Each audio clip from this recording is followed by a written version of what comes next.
Welcome to Backyard Chicken Chats. I'm your host, Anna Mackenzie, chicken lover, gardener, photographer. I'm a city girl, but I have a secret. I've always been fascinated by chickens. In the spring of 2020, we picked up our first 5 chickens, and, well, I fell in love. There was so much joy to be found in connecting with nature and food in my own backyard. I quickly realized that I wasn't the only urban gal joining this growing movement. Together, let's peek into the backyards of some fabulous ring chicken owners around Victoria and see what owning chickens is all about. Food security, connecting with nature, community, and yes, even a little chick therapy.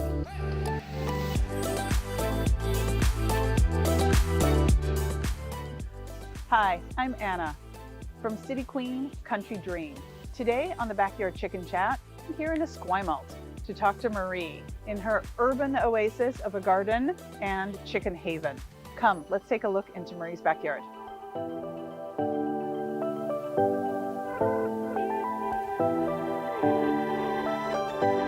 Marie, thank you so much for inviting us to your backyard. It's glorious back here. Good morning, thanks for coming. Can we talk chickens? We can always talk chickens. Can we talk chickens, gardening, and all the things? All of the things. Okay, let's go do it. Marie, thank you so much for having us to your backyard. Oh, it's a little oasis amongst your oak trees. Yeah. It's so gorgeous. Thank you, thank you. I enjoy it. Yeah, it is a bit of an oasis, that's for sure. Exactly. Now tell me, you have chickens. How long have you had them for? Almost 3 years. Mm-hmm. Thank goodness for Facebook memories that come up, because 3 years ago I was still finishing the coop. And the coop is almost all scrounged material, which we can take a look at it when we see it. I had to buy roofing and hardware cloth brand new, but otherwise everything else is mooched, which is why it's called the mooch coop. The mooch coop. I love it. Yeah. Now tell me, how have you mooched all of these things? Because a coop has a fair amount of wood items. Where? How? More Marie? than you would think. I put the call out. We kind of scrounge things, and we had some wood left over from various projects, and I literally would find 2x4s on the side of the road. And I put the word out to my friends, and they said, "Oh yeah, I got a 2x4. Oh yeah, I have a few." And I got pressure treated ones for the bottom, and even the paint was mooched. A friend of mine had brown paint. Oh, I'll take that. And I had purple paint. Oh yeah, we'll paint it purple. It was amazing. People were excited. I mean, then I got down to the trim, and I needed some trim pieces, and another friend's like, "Oh, I've got some trim in the basement." Oh, it was pretty easy, actually. Talk about a community project, and so sustainable. I love that you were using items that were already there and available. I am fascinated with making things out of things that other people would throw away or see as waste. Excellent. Yeah. Now, you started building the coop because you had chickens already. You wanted them. What was happening at that time? I really wanted to build a chicken coop. I just wanted to build something. And I thought, I have all this space, and I really didn't want to garden all of it. And I thought, well, what's a good way to make use of all that space? And I thought, oh yeah, chickens, they could just run around. Okay, I think we're going to do this. And so I looked at a lot of plans before I made a decision. I looked at a lot of coops in real life. And I thought, yeah, okay, we'll build it. And I didn't even have chickens, and I didn't have a plan for getting chickens. And I didn't want to have chickens till like the spring, because I thought, oh, we get chicks, it'll be so much fun. My neighbor's done that. I could do that. So I started building the coop in August 3 years ago. And I just really took my time. I painted all the framing before it went together. That was the longest part. And just, picked away at it. And so this time 3 years ago, my Facebook memory said I was just putting in the perimeter wire that goes down about a foot under the coop so that no critters get in. And that's about the time that people said, hey, my chickens need a new home. When are you going to be done? It's like, well, don't push me, spring. And I think I ended up finishing on December 6th. I think that's the day all the chickens came to live. But I had a neighbor over there that had 3 chickens. Her kids were not interested anymore. My neighbor across the street, she gave me 3 chickens. So even my chickens were mooched. Talk about build it and they will come. That's exactly what happened. Yeah. So how many chickens do you have now, Marie? Right now I have 6. Mhm. I've had as many as 8. Our bylaw allows 7. So I've always had 7 chickens. Well, you're lucky that your bylaw allows 7. It's so different here in Victoria with our different municipalities, I'm finding. Esquimalt allows 7. That's nice. That's a nice number for It's a really good number. Yeah, 8 was, I could handle 8, but it was 7 would be better. And now I'm at 6 because I had a sick chicken that crossed the Rainbow Bridge not long ago. So we're down to 6. 6 is a good number. And since I've built the mooch coop, my husband has developed sensitivity to eggs. Oh no, that's not allowed when we have eggs I know, abundantly. I was pretty sad about that, but I barter with my neighbors. My neighbor fishes and I get salmon. He gets eggs. He looks after them when I go away. My other neighbor looks after them as well. The original owner of 3 of the chickens, everybody helps. The eggs go around. Wow. Yeah, it's pretty. The eggs become a commodity. I love it. The barter system amongst the community. I like. So it seems like your garden and your community wonderfully supports your chickens and your coop. But tell me more specifically how your chickens and your garden create this wonderful little ecosystem back here. Well, the chickens make a lot of waste. The waste goes in compost bins where it sits there and percolates for quite a while. I leave it for like a year or so. I've got a lot of compost bins, which I've scrounged most of them free on the side of the road. And then I'll mix that with leaf mold and my shredded garden waste that composts. And so in the spring, I'll amend my beds with that when I'm into heavy gardening mode. Yeah. And how do you find, I have heard that specifically chicken compost referred to as rocket fuel. Can you confirm or deny this, Marie? Well, that's what they say, but I have to tell you that in my garden, these oaks suck up anything you put on the soil. Oh, yes. Yeah, this is not the most fertile ground for growing vegetables, but I do have, I have a wicking bed back there, so a big raised bed where I can control the oaks can't kind of get that. I experimented with it a little bit last year, and yeah, I grew some kale that was taller than me. It was huge. Nicely done. Yeah, and the chickens ate it all. I didn't eat any of the kale. I did it for the chickens.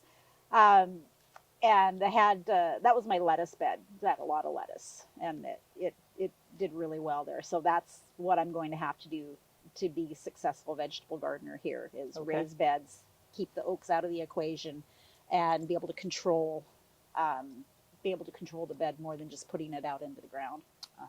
Okay. Yeah. You're cracking the code of your garden. I love it. I think so. It's taken a long time, but I can see why the Hudson's Bay Company did not carry on with their Viewfield farm here in this neighborhood. Wasn't meant to be, I guess. No, sheep grazing I think would have been fine, but yeah, I think I'm pretty brewed up there. I think farming is tough here in Rock Heights because of, the rock. There you go. Tell me what you enjoy most about life with chickens. They're really social little creatures. I mean, I come out here every day, and as soon as I open my deck doors, they hear me, and they usually come running because I've got something for them, whether it's carrot peelings or they know they're getting some treats in their food bucket. Not too much treats, though. I pretty much rely on just their layer pellets. But they get scraps. My neighbor will come over and he gives them all of his vegetable scraps as well. But it's so funny. As soon as they hear the door, they just come running and they'll gather right at that gate. They know you're coming. Yeah, they know I'm coming. With some food. Yeah. Now, you mentioned earlier that they're not laying. No. Do chickens not lay every day, 365 days a year, Marie? Tell me about that. Believe it or not, yeah, they don't. Right now, they're molting, and I've got 6 right now. They really slowed down. I want to say about 6 weeks ago, maybe they started slowing down. I was getting almost an egg a day from each of them. So 6 chickens, I'd have usually 5 eggs a day. Maybe one day there'd be 4, maybe one day there'd be 7. Okay. So pretty consistently until the light changes and the days get shorter, and then they blow all their feathers. Which, why do you molt right before winter? I don't get that, but maybe they're making new strong feathers for the winter. I don't know. So they're all molting. There's feathers everywhere. I'm seeing an egg. I was seeing an egg one egg every other day, and it's been 3 days since I've seen an egg. And I know my one hen that's producing has not gone into molt yet, but I suspect she started. Okay. Because there hasn't been an egg in a while. So 2 reasons then we're not laying. We're molting. We're molting. Because we're growing new feathers. Yeah. I found this out when myself Yeah. the first fall I had chickens. First of all, what has blown up? Yes. Why what are there so many happened? Why feathers? are these feathers everywhere? And where have all the eggs gone? Because they Yeah. can't grow feathers and make eggs at the same time. Yeah. Takes a lot of energy. And I noticed their combs get a bit paler when they're molting too. And one girl is still bright red. She's the one I know is making the eggs until a couple of days ago. Okay. So she's going to blow her feathers any minute, I'm sure. Now, the other part you mentioned, we're here late November-ish, Yeah. is the light. We're in the Light, very yeah. short days. Very short days. Tell yeah. me about that with chickens. The days are going to get shorter, and they don't get as much time outside now. You know, I'm not, well, sometimes I'm up at the crack of dawn, but sometimes I'm not letting them out at the crack of dawn. So they have free range during the day in the back garden there. Days are shorter, so by 4 o'clock, they're heading into their coop. And I have to remember, oh yeah, it's 4 o'clock, 4:15, they'll all be in there on their little roost, and then I come out and shut the door. So yeah, those short days are not out as much, which I don't think makes them very happy. So they're probably sleeping a lot. Mm-hmm. So does less light mean less eggs? I think so, yeah. Mm-hmm. Yeah, and I don't put an artificial light in there. A lot of chicken owners will put an artificial light to keep them laying. I think, you know, nature is telling them to not lay for a reason. I'm just going with that. Gotcha. Yeah, so I don't do any artificial light. They just do their thing. They do their thing. And when I see an egg in December, it's like, oh, look, an egg, and I'm really happy. And I usually have a nice little fried egg. And maybe I have to buy eggs.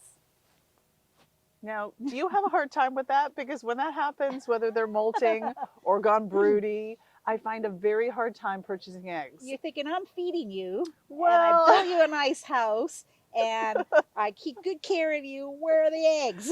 Well, yeah, sometimes I think I that. think it's twofold. I think we're doing all of those things that you Yeah. mentioned, but it's also I can't go to a grocery store and buy just any old I know. eggs because I don't know how those chickens were treated. Yeah, it's tough. I don't bake as much as I used to because it's like I just have a problem with buying eggs. And of course, any of my other chicken owners in my little network are in the same position, right? Mm-hmm. Yeah, it's hard, but sometimes you have to do it. Yeah, but I was chatting with another chicken friend. Oh, maybe someone's laying for you. Oh, maybe they'll all do a little chorus here, maybe. My chicken friend was saying we need to think of eggs as more seasonal food. Yeah. Just Yeah. like any other thing sometimes. Unfortunately, our system, we've come to think of we should have pineapple all year Yeah. round and tomatoes all year round. And there's certain things that should just be seasonal. That's right. Yeah, and that's kind of how I feel about the chickens. You know, that I'll buy a dozen eggs in December, maybe. Maybe. That's probably the extent of it, though. I don't buy a lot of eggs. Yeah. Now, is it okay to ask, do you have a favorite chicken, Marie? My favorite chicken died a while. No. Yes, Oh, I'm so Pepper. sorry. We've had 3 chicken deaths in my No. 3 years. My first one was an eagle attack. Yeah, that was dramatic. It happens. I mean, that's the risk, you know, with letting them out. It's pretty protected back here with the trees. It's hard for a raptor to get in here, especially an eagle. Mm. But I came home from errands one day, and I was on the deck, and I looked back. I thought, oh, there's a pile of shavings out there. Why is there a pile of shavings? And as I got closer, I realized it was my girl Goldie. And an eagle came in and got her. And there was a big pile of chicken feathers. Oh, And Goldie. she was the favorite of my neighbor as well. Not Goldie was his reaction. And it happened and you think, yeah, I felt bad. The eagles got to eat. And for a number of days, the chickens were not coming out of the coop. And the eagle came back. They were all locked in. The eagle came back and landed on the side of the coop, and the coop shook. And that's a sturdy coop. Wow. It was a big bird. And the wingspan, there was at least a 5-foot wingspan. It was dramatic. That was my first chick, Goldie. She was so special. Now, do you do anything to winterize your coop, Marie, to get it ready? If I know we've got a windstorm coming, the prevailing winds come from the west here. Mm-hmm. So if I know we're going to have a cold wind, I've got green tarp, and I'll tarp the back side of it to protect him from the prevailing winds. That's about all I do. Mm-hmm. If I know it's going to freeze, I've got another water container that I'll keep in the house, and then as soon as the sun comes up, I'll switch it because I'll know it's been frozen all night. And then every couple hours, I'll just make sure that it's thawed. Mm-hmm. I don't have a water heater because I figure I'm here, so I can change it. Yeah. I can stay on top of it. And it actually is, if it gets really, really cold, they won't come out of the coop. They won't even come into the run. So, I mean, maybe there'll be a week in January that's like that. So I'll make sure they've got water and food in the coop. And I'm really good at making sure it's clean and not fouled. But they don't want to come out when it's that cold. They are smart chickens that way, aren't They're smart, and they kind of tell me what they want. And yeah, I just do what they, kind of do what they're doing. Yep. I really need a closer look at this. Oh yeah, we'll see if we can find them. They were hiding of yours. So let's go have a look, and you can tell me how you built it and all the things that went into it. This is an amazing coop. And I'm so impressed that you built it from items that you found. Pretty much all scrounged material, and I never really built anything before. I took a woodworking class a long time ago. I made this kind of class where they say, what do you want to make? It's like, I don't know, I want to learn techniques. Well, no, what do you want to make? It's like a blanket box. So that's what I made. But I really wanted the challenge of scrounging. And I'd read so many articles about people who'd built chicken coops and had never built anything before. So I thought, well, this is totally doable. And I'm good at scrounging. We scrounged a lot of this. The cedar siding, I had a friend's car for a week, SUV, and somebody had free fence boards on the side of the road, and I filled up the back of their SUV with all these cedar offcuts and sent them a picture, like, you're never going to loan me your car again. It was full of this. And then we stacked it up, and I thought I'll use it for something someday. And it was perfect for siding the chicken coop. I love that you put some roofing material on. Tell me about why you chose that. Well, I chose it because it's what they had at Rona, where I had a gift card. And again, there's no real cash outlay there. It was a points card. So that was the most expensive part of the build, was that roofing material is not cheap. And I think I spent $600 at Rona with my $600 gift card, and just on the roofing and the hardware cloth. I love, though, that the items you chose to spend some money on are probably two of the most important items for your coop, right? Sure. To keep them dry and shaded, and then hardware cloth. Yeah. Tell us why. Why not chicken wire? So much cheaper, Marie. Yeah, chicken wire. Well, chicken wire, like over there, is where you keep chickens out of where you don't want them to be.